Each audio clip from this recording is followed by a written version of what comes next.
जय श्री हरि विष्णु, जय गुरुवर बृहस्पति देव। हे प्रिय भक्तों, आज का यह पावन दिन गुरुवार साक्षात देव गुरु बृहस्पति को समर्पित है, जो ज्ञान, धर्म, सौभाग्य और समृद्धि के अधिपति हैं। यह दिन केवल व्रत का नहीं, बल्कि विश्वास, विनम्रता और दिव्य प्रकाश का प्रतीक है। कहा गया है, गुरुवे सर्वलोकानां विफेजं परमं प्रभुमं ज्ञानदं सर्व वेदानां बृहस्पतिं प्रणम्यहम्। हे प्रिय भक्तों, जो सच्चे मन से देव गुरु बृहस्पति की पूजा करता है, उसके जीवन में कभी अंधकार नहीं रहता, क्योंकि बृहस्पति देव वही हैं जो अज्ञान को मिटाकर ज्ञान का दीप जलाती हैं और जिनकी कृपा से दरिद्रता, कलह और दुख सदा के लिए दूर हो जाती हैं। आज की कथा केवल एक राजा और रानी की नहीं है, बल्कि यह मानव जीवन के उस सत्य को उजागर करती है जहां अहंकार से पतन होता है और भक्ति से उत्थान। यह कथा बताती है कि जब मनुष्य अपने भीतर के अहम को छोड़कर श्रद्धा में झुकता है, तभी बृहस्पति देव का वरद हस्त उस पर पड़ता है। हे प्रिय भक्तों, कथा आरंभ करने से पहले अपने मन को शांत करें, सांस में भक्ति का अनुभव करें और भगवान विष्णु तथा देवगुरु बृहस्पति का ध्यान करें। ओम बृहस्पते नमः। ओम श्रीम ह्रीं क्लीं बृहस्पते नमः। ओम गुरुवे नमः। आप दोनों हाथ जोड़कर मन से कहें, हे देवगुरु बृहस्पति, आज की इस कथा को सुनने की शक्ति दो, ताकि हमारे हृदय में ज्ञान, दया और समृद्धि का प्रकाश हो। हे प्रिय भक्तों, यह कथा अंत तक अवश्य सुनिए, क्योंकि अंत में आप जानेंगे कि कैसे एक रानी का अहंकार टूटा, कैसे एक साधु के वचनों ने उसके जीवन को बदल दिया और कैसे बृहस्पति देव की अनुकंपा ने एक निर्धन परिवार को पुनः सुख, धन और मोक्ष तक पहुंचा दिया। अब आरंभ करते हैं श्री बृहस्पतिवार व्रत कथा। हर हर महादेव। जय श्री हरि विष्णु, जय बृहस्पति देव। भारत वर्ष में एक प्रतापी और दानी राजा राज्य करता था। वह नित्य गरीबों और ब्राह्मणों की सहायता करता था। यह बात उसकी रानी को अच्छी नहीं लगती थी। वह ना ही गरीबों को दान देती, ना ही भगवान का पूजन करती थी और राजा को भी दान देने से मना किया करती थी। एक दिन राजा शिकार खेलने वन को गए थे, तब रानी महल में अकेली थी। उसी समय बृहस्पति देव साधु वेश में राजा के महल में भिक्षा के लिए आए और भिक्षा मांगी। रानी ने भिक्षा देने से इनकार कर दिया और कहा, हे साधु महाराज, मैं तो दान पुण्य से तंग आ गई हूँ। मेरा पति सारा धन लुटाते रहते हैं। मेरी इच्छा है कि हमारा धन नष्ट हो जाए, फिर ना रहेगा बांस, ना बजेगी बांसुरी। साधु ने कहा, देवी, तुम तो बड़ी विचित्र हो। धन, संतान तो सभी चाहते हैं, पुत्र और लक्ष्मी तो पापी के घर भी होनी चाहिए। यदि तुम्हारे पास अधिक धन है तो भूखों को भोजन कराओ, प्यासों के लिए पानी व पीने के लिए यानी कि प्याऊ कुआं बनवाओ, मुसाफिरों के लिए धर्मशालाएं खुलवाओ। जो निर्धन अपनी कुंवारी कन्याओं का विवाह नहीं कर सकती, उनका विवाह करा दो। ऐसे और कई काम हैं जिनके करने से तुम्हारा यश लोक परलोक में फैलेगा। परंतु रानी पर उपदेश का कोई प्रभाव नहीं पड़ा। वह बोली, महाराज, आप मुझे कुछ ना समझाएं। मैं ऐसा धन नहीं चाहती जो हर जगह बांटती फिरूं। साधु ने उत्तर दिया, यदि तुम्हारी ऐसी इच्छा है तो तथास्तु। तुम ऐसा करना कि बृहस्पतिवार को घर लीप कर पीली मिट्टी से अपना सिर धोकर स्नान करना, भट्टी चढ़ाकर कपड़े धोना। ऐसा करने से आपका धन नष्ट हो जाएगा। इतना कहकर वह साधु महाराज वहां से आलोप हो गए। साधु के अनुसार कई बातों को पूरा करते हुए रानी को केवल 3 बृहस्पति ही बीते थे कि उसकी समस्त धन संपत्ति नष्ट हो गई। भोजन के लिए राजा का परिवार तरसने लगा। तब एक दिन राजा ने रानी से बोला कि हे रानी, तुम यहीं ठहरो, यानी कि रुको, मैं दूसरे देश को जाता हूँ, क्योंकि यहाँ पर सभी लोग मुझे जानते हैं, इसलिए मैं कोई छोटा कार्य नहीं कर सकता। ऐसा कहकर राजा परदेश चला गया। वहाँ वह जंगल से लकड़ी काट कर लाता और शहर में बेचता। इस तरह वह अपना जीवन व्यतीत करने लगा। इधर राजा के परदेश जाते ही रानी और दासी दुखी रहने लगे। एक बार जब रानी और दासी को 7 दिन तक बिना भोजन के रहना पड़ा, तब रानी ने अपनी दासी से कहा, हे दासी, पाफी के नगर में मेरी बहन रहती है, वह बड़ी धनवान है, तू उसके पास जा और कुछ ले आ ताकि थोड़ी बहुत गुजर बसर हो जाए। दासी रानी की बहन के पास गई। उस दिन गुरुवार था और रानी की बहन उस समय बृहस्पतिवार व्रत कथा सुन रही थी। दासी ने रानी की बहन को अपनी रानी का संदेश दिया, लेकिन रानी की बड़ी बहन ने कोई उत्तर नहीं दिया। अब दासी को रानी की बहन से कोई उत्तर नहीं मिला। तब वह बहुत दुखी मन से, उसमें क्रोध भी आया। दासी ने वापस आकर रानी को सारी बातें बता दी। सुनकर रानी ने अपने भाग्य को कोसा। उधर रानी की बहन ने सोचा कि मेरी बहन की दासी आई थी, परंतु मैं उससे नहीं बोली, इससे वह बहुत दुखी हुई होगी। कथा सुनकर और पूजन समाप्त करके वह अपनी बहन के घर आई और कहने लगी, हे बहन, मैं बृहस्पतिवार का व्रत कर रही थी, तुम्हारी दासी मेरे घर आई थी, परंतु जब तक कथा होती है तब तक ना उठती हैं और ना ही बोलती हैं, इसलिए मैं नहीं बोली। कहो दासी क्यों गई थी?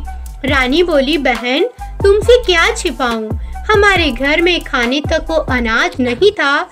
ऐसा कहते कहते रानी की आंखों आंसुओं से भर आई। उसने दासी समेत पिछले 7 दिनों से भूखे रहने का वृतांत सुनाया। अपनी बहन को आदर पूर्वक बिठाया और सारी बातें कह सुनाई। रानी की बहन बोली, देखो बहन, भगवान बृहस्पति देव सबकी मनोकामनाओं को पूर्ण करते हैं। देखो, शायद तुम्हारे घर में भी अनाज रखा हो। पहले तो रानी को विश्वास नहीं हुआ, पर बहन के आग्रह करने पर उसने अपनी दासी को अंदर भेजा। तब उसे सचमुच अनाज से भरा एक घड़ा मिल गया। यह देखकर दासी को बड़ी हैरानी हुई। दासी रानी से कहने लगी, हे रानी, जब हमको भोजन नहीं मिलता तो हम व्रत ही तो करती हैं, इसलिए क्यों ना इनसे व्रत कथा की विधि पूछ ली जाए ताकि हम भी व्रत कर सकें। तब रानी ने अपनी बहन से बृहस्पतिवार व्रत के बारे में पूछा। उसकी बहन ने बताया, बृहस्पतिवार के व्रत में चने की दाल और मुनक्का से विष्णु भगवान का केले की जड़ में पूजन करें तथा दीपक जलाएं, व्रत कथा सुने और पीला भोजन ही करें, इससे बृहस्पति देव प्रसन्न होते हैं। व्रत और पूजन विधि बताकर रानी की बहन अपने घर को लौट गई। 7 दिन के बाद जब गुरुवार आया, तब रानी और दासी ने व्रत रखा। गुड़ फाल में जाकर चना और गुड़ लेकर आई, फिर उससे केले की जड़ तथा विष्णु भगवान का पूजन किया। आप पीला भोजन कहाँ से आए? इस बात को लेकर दोनों बहुत दुखी थे, क्योंकि उन्होंने व्रत रखा था, इसलिए बृहस्पति देव उनसे प्रसन्न थे। इसलिए वे एक साधारण व्यक्ति का रूप धारण कर 2 थालों में सुंदर पीला भोजन दासी को दे गए। भोजन पाकर दासी बहुत प्रसन्न हुई और फिर खुशी के साथ मिलकर दोनों यानी कि रानी और दासी ने भोजन ग्रहण किया। उसके बाद वे सभी गुरुवार को व्रत और पूजन करने लगी। बृहस्पति भगवान की कृपा से उनके पास फिर से धन संपत्ति आ गई, परंतु रानी फिर से पहले की तरह आलस्य करने लगी। तब दासी बोली, देखो रानी, तुम पहले भी इस प्रकार आलस्य करती थी, तुम्हें धन रखने में कष्ट होता था, इस कारण सभी धन नष्ट हो गया, और अब जब भगवान बृहस्पति की कृपा से धन मिला है तब तुम्हें फिर आलस्य होता है। रानी को समझाते हुए दाफी कहती है कि बड़ी मुसीबतों के बाद हमने यह धन पाया है, इसलिए हमें दान पुण्य करना चाहिए, भूखे मनुष्यों को भोजन कराना चाहिए और धन को शुभ कार्यों में खर्च करना चाहिए, जिससे तुम्हें कुल यश बढ़े, तुम्हारे कुल का यश बढ़े, स्वर्ग की प्राप्ति होगी और पितृ प्रसन्न होंगे। दाफी की बात मानकर रानी अपना धन शुभ कार्यों में खर्च करने लगी, जिससे पूरे नगर में उसका यश फैलने लगा। बृहस्पतिवार व्रत कथा के बाद श्रद्धा के साथ आरती की जानी चाहिए। इसके बाद प्रसाद बांटकर उसे ग्रहण करना चाहिए। एक दिन राजा दुखी होकर जंगल में एक पेड़ के नीचे आसन जमा कर बैठ गया। वह अपनी दशा को याद करके व्याकुल होने लगा। बृहस्पतिवार का दिन था। एकाएक उसने देखा कि निर्जन वन में एक साधु प्रकट हुए। वह साधु वेश में स्वयं बृहस्पति देवता थे। लकड़हारे के सामने आकर बोले, हे लकड़हारे, इस सुनसान जंगल में तू चिंतामग्न क्यों बैठा है? लकड़हारे ने दोनों हाथ जोड़कर प्रणाम किया और उत्तर दिया, महात्मा जी, आप सब कुछ जानते हैं, मैं क्या बताऊं? यह कहकर वह रोने लगा और साधु को अपनी आत्मकथा सुनाई। महात्मा जी ने कहा, तुम्हारी स्त्री ने बृहस्पतिवार के दिन बृहस्पति भगवान का निरादर किया है, जिसके कारण रुष्ट होकर उन्होंने तुम्हारी यह दशा कर दी। अब तुम चिंता मुक्त हो जाओ और मैं जो कहता हूँ वो करो, तब तुम्हारे सब कष्ट दूर हो जाएंगे और भगवान पहले से भी अधिक संपत्ति देंगे। तुम बृहस्पतिवार के दिन कथा किया करो बृहस्पति देव की। 2 पैसे के चने मुनक्का लाकर उसका प्रसाद बनाओ और शुद्ध जल से लोटे में शक्कर मिलाकर अमृत तैयार करो। कथा के पश्चात अपने सारे परिवार और सुनने वाले प्रेमियों में अमृत व प्रसाद बांटकर आप भी ग्रहण करो। ऐसा करने से भगवान तुम्हारी सब मनोकामनाएं पूर्ण करेंगे। साधु के ऐसे वचन सुनकर लकड़हारा बोला, हे प्रभु, मुझे लकड़ी बेचकर इतना पैसा नहीं मिलता जिससे भोजन के उपरांत कुछ बचा सकूं। मैंने रात्रि में अपनी स्त्री को व्याकुल देखा है। मेरे पास कुछ भी नहीं जिससे मैं उसकी खबर मंगा सकूं। साधु ने कहा, हे लकड़हारे, तुम किसी बात की चिंता मत करो। बृहस्पति के दिन तुम रोजाना की तरह लकड़ियां लेकर शहर को जाओ। तुमको रोज से दुगना धन प्राप्त होगा, जिससे तुम भली भांति भोजन कर लोगे तथा बृहस्पति देव की पूजा का सामान भी आ जाएगा। इतना कहकर साधु अंतर्ध्यान हो गए। धीरे धीरे समय व्यतीत होने पर फिर वही बृहस्पतिवार का दिन आया। लकड़हारा जंगल से लकड़ी काट कर किसी शहर में बेचने गया। उसने उस दिन और दिन से अधिक पैसे मिले। राजा ने चना, गुड़ आदि लाकर गुरुवार का व्रत किया। उस दिन से उसके सभी क्लेश दूर हुए। परंतु जब दोबारा गुरुवार का दिन आया तो बृहस्पतिवार का व्रत करना भूल गया। इस कारण बृहस्पति भगवान नाराज हो गए। उस दिन उस नगर के राजा ने विशाल यज्ञ का आयोजन किया तथा शहर में यह घोषणा करा दी कि कोई भी मनुष्य अपने घर में भोजन न बनावे, न आग जलावे। समस्त जनता मेरे यहाँ भोजन करने आवे। इस आज्ञा को जो ना मानेगा उसे फांसी की सजा दी जाएगी। इस तरह की घोषणा संपूर्ण नगर में करवा दी गई। राजा की आज्ञा अनुसार शहर के सभी लोग भोजन करने गए, लेकिन लकड़हारा कुछ देर से पहुंचा, इसलिए राजा उसको अपने साथ घर लिवा ले गए और ले जाकर भोजन करा रहे थे। तब रानी की दृष्टि उस खूंटी पर पड़ी जिस पर उनका हार लटा हुआ था। वह वहां पर दिखाई नहीं दिया। रानी ने निश्चय किया कि मेरा हार इस मनुष्य ने चुरा लिया है। उसी समय सिपाहियों को बुलाकर उसको कारागार में डलवा दिया। जब लकड़हारा कारागार में पड़ गया और बहुत दुखी होकर विचार करने लगा कि ना जाने कौन से पूर्व जन्म के कर्म से मुझे यह दुख प्राप्त हुआ है, और उसी साधु को याद करने लगा। जो कि जंगल में मिला था। उसी समय तत्काल बृहस्पति देव साधु के रूप में प्रकट हुए और उसकी दशा को देखकर कहने लगे, अरे मूर्ख, तूने बृहस्पति देव की कथा नहीं करी, इस कारण तुझे दुख प्राप्त हुआ है। अब चिंता मत कर, बृहस्पतिवार के दिन कारागार के दरवाजे पर 4 पैसे पड़े मिलेंगे। उनसे तू बृहस्पति देव की पूजा करना, तेरे सभी कष्ट दूर हो जाएंगे। बृहस्पति के दिन उसे 4 पैसे मिले। लकड़हारे ने कथा कही। उस रात्रि को बृहस्पति देव ने उस नगर के राजा को स्वप्न में कहा, हे राजन, तुमने जिस आदमी को कारागार में बंद कर दिया है वह निर्दोष है, वह राजा है, उसे छोड़ देना। रानी का हार उसी खूंटी पर लटका है। अगर तू ऐसा नहीं करेगा तो मैं तेरे राज्य को नष्ट कर दूंगा। इस तरह रात्रि के स्वप्न को देखकर राजा प्रातःकाल उठा और खूंटी पर हार देखकर लकड़हारे को बुलाकर क्षमा मांगी तथा लकड़हारे को योग्य सुंदर वस्त्र आभूषण देकर विदा कर दिया। बृहस्पति देव की आज्ञा के अनुसार लकड़हारा अपने नगर को चल दिया। राजा जब अपने नगर के निकट पहुंचा तो उसे बड़ा आश्चर्य हुआ। नगर में पहले से अधिक बाग, तालाब, कुएं तथा बहुत सी धर्मशाला, मंदिर आदि बन गए थे। राजा ने पूछा, यह किसका बाग और धर्मशाला है? तब नगर के सब लोग कहने लगे, यह सब रानी और दासी के हैं।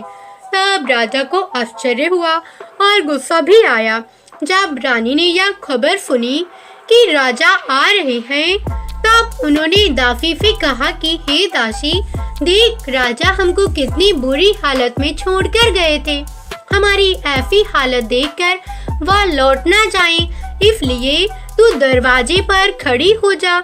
आज्ञानुसार दासी दरवाजे पर खड़ी हो गई। राजा आए तब उन्हें अपनी साथ लिवा लाई। तब राजा ने क्रोध करके अपनी रानी से पूछा कि यह धन तुम्हें कैसे प्राप्त हुआ है? तब उन्होंने कहा, हमें यह सब धन बृहस्पति देव के इस व्रत के प्रभाव से प्राप्त हुआ है। राजा ने निश्चय किया कि 7 रोज बाद तो सभी बृहस्पति देव का पूजन करती हैं, परंतु मैं प्रतिदिन और दिन में 3 बार कहानी तथा रोज व्रत किया करूंगा। अब हर समय राजा के दुपट्टे में चने की दाल बंधी रहती तथा दिन में 3 बार कहानी कहता। एक रोज राजा ने विचार किया कि चलो अपनी बहन के यहाँ हो आवे। इस तरह निश्चय कर राजा घोड़े पर सवार हो गया, अपनी बहन के यहाँ को चलने लगा। मार्ग में उसने देखा कि कुछ आदमी एक मुर्दे को लिए जा रहे हैं। उन्हें रोककर राजा कहने लगा, अरे भाइयों, मेरी बृहस्पति देव की कथा सुन लो। वे बोले, हमारा तो आदमी मर गया है, इसको अपनी कथा की पड़ी है। परंतु कुछ आदमी बोले, अच्छा कहो, हम तुम्हारी कथा भी सुनेंगे। राजा ने दाल निकाली और कथा आदि हुई थी कि मुर्दा हिलने लगा और जब कथा समाप्त हो गई तब राम राम करके वह मुर्दा व्यक्ति उठकर खड़ा हो गया। आगे मार्ग में उसे किसान खेत में हल चलाता मिला। राजा ने उसे देखा और उससे बोले, अरे भैया, तुम मेरी बृहस्पतिवार की कथा सुन लो। किसी किसान बोला, जब तक मैं तेरी कथा सुनूंगा तब तक 4 हरैया जोत लूंगा। जा अपनी कथा किसी और को सुनाना। इस तरह राजा आगे चलने लगा। राजा के हटते ही बैल पछाड़ खाकर गिर गया तथा किसान के पेट में बड़ी जोर का दर्द होने लगा। उस समय उसकी माँ रोटी लेकर आई। उसने जब यह देखा तो अपने पुत्र से सब हाल पूछा और बेटे ने सभी हाल कह दिया। तब बुढ़िया दौड़ी दौड़ी उस घुड़सवार के पास गई और उससे बोली कि मैं तेरी कथा सुनूंगी, तू अपनी कथा मेरे खेत पर चलकर ही कहना। राजा ने बुढ़िया के खेत पर जाकर कथा कही, जिसके सुनते ही वह बैल उठ खड़े हुए तथा किसान के पेट का दर्द भी बंद हो गया। राजा अपनी बहन के घर पहुंचा और बहन ने भाई की खूब मेहमानी की। दूसरे रोज प्रातःकाल राजा जगा तो वह देखने लगा कि सब लोग भोजन कर रहे हैं। राजा ने अपनी बहन से कहा, ऐसा कोई मनुष्य है जिसने भोजन नहीं किया हो, मेरी बृहस्पतिवार की कथा सुन ले। बहन बोली, हे भैया, क्या देव ऐसा ही है कि पहले यहाँ लोग भोजन करती हैं, बाद में अन्य काम करती हैं। अगर कोई पड़ोस में हो तो देखा हूँ। वह ऐसा कहकर देखने चली गई, परंतु उसे कोई ऐसा व्यक्ति नहीं मिला जिसने भोजन ना किया हो। अतः वह एक कुमार के घर गई जिसका लड़का बीमार था। उससे मालूम हुआ कि उनके यहाँ 3 रोज से किसान ने भोजन नहीं किया है। रानी ने अपने भाई की कथा सुनने के लिए कुम्हार से कहा। वह तैयार हो गया। राजा ने जाकर बृहस्पतिवार की कथा कही, जिसको सुनकर उसका लड़का ठीक हो गया। अब तो राजा की प्रशंसा होने लगी। एक रोज राजा ने अपनी बहन से कहा कि हे बहन, हम अपने घर को जाएंगे, तुम भी तैयार हो जाओ। राजा की बहन ने अपनी सास से कहा, आपने कहा हाँ चली जा, परंतु अपने लड़के को मत ले जाना, क्योंकि तेरे भाई के कोई औलाद नहीं है। बहन ने अपने भैया से कहा, हे भैया, मैं तो चलूंगी, पर कोई नहीं जाएगा, यानी कि कोई बालक नहीं जाएंगे।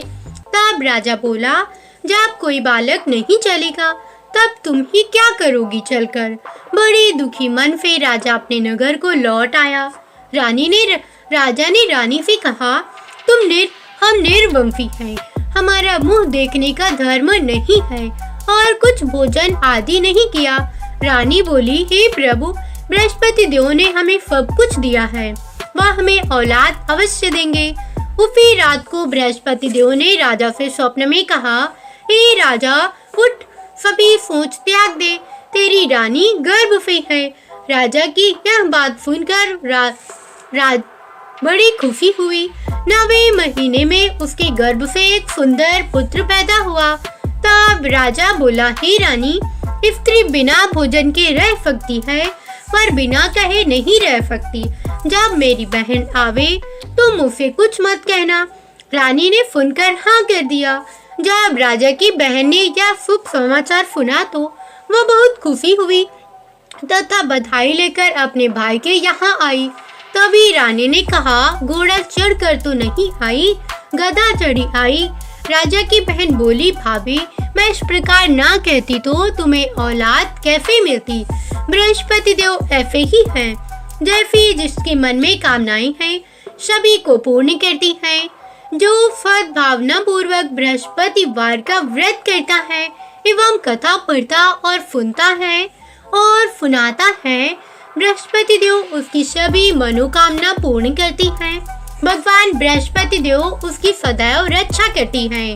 संसार में जो मनुष्य सद्भावना से भगवान जी की पूजन व्रत सच्चे हृदय से करती हैं, तो फिर उनकी सभी मनोकामनाएं पूर्ण करती हैं। जैसी सच्ची भावना से रानी और राजा ने उनकी कथा का गुणगान किया, तब उनकी सभी इच्छाएं पूर्ण की। हे बृहस्पति देव, उसी तरह कथा सुनने वाले और प्रसाद खाने वाले, लेकर जाने वाले सभी के मन की मनोकामनाओं को पूर्ण करना। सभी भक्तजन हृदय से उनका मनन करते हुए जयकारा बोलना। बोलो बृहस्पति देव की जय, भगवान विष्णु की जय। हे प्रिय भक्तों, अब हम सुनेंगे बृहस्पति देव की आरती। आइए श्रवण करती हैं। जय बृहस्पति देवा, ओम जय बृहस्पति देवा, छिनि छिनि भोग लगाऊं कदली फल मेवा। ओम जय बृहस्पति देवा, जय बृहस्पति देवा, तुम्हें पूरणी परमात्मा, तुम्हें अंतर्यामी, जगत पिता जगदीश्वर, तुम सबके स्वामी। ओम जय बृहस्पति देवा, जय बृहस्पति देवा, चरणामृत निज निर्मल, सभी पात के हरिता, सकल मनोरथ दायक, कृपा करो भरिता। ओम जय बृहस्पति देवा, जय बृहस्पति देवा। तने मन धन अर्पण करे, जो जन शरण पड़े। प्रभु प्रकट तबे हो करे, आकर दौर खड़ी। ओम जय बृहस्पति देवा, जय बृहस्पति देवा। दीन दयाल दयानिधि, भक्तन हितकारी। पापी दोष सब हरता, भवि बंधन हारी। ओम जय बृहस्पति देवा, जय बृहस्पति देवा। सकल मनोरथ दायक, सब संशय हारो। विषय विकार मिटाओ, संतन सुखकारी। ओम जय बृहस्पति देवा, जय बृहस्पति देवा। जो कोई आरती तेरी प्रेम सहित गावे। जेठानंदी आनंदी करे, सो निश्चय पावे। ओम जय बृहस्पति देवा, जय बृहस्पति देवा। सभी भक्तजन प्रेम से बोलिए भगवान विष्णु की जय, बृहस्पति भगवान की जय, बृहस्पति देव की जय। हे प्रिय भक्तों, आप सभी कमेंट में बृहस्पति देव की जय अवश्य लिखिएगा। कैसी लगी वीडियो कमेंट करके बताइएगा। वीडियो को लाइक, चैनल को सब्सक्राइब अवश्य करिएगा।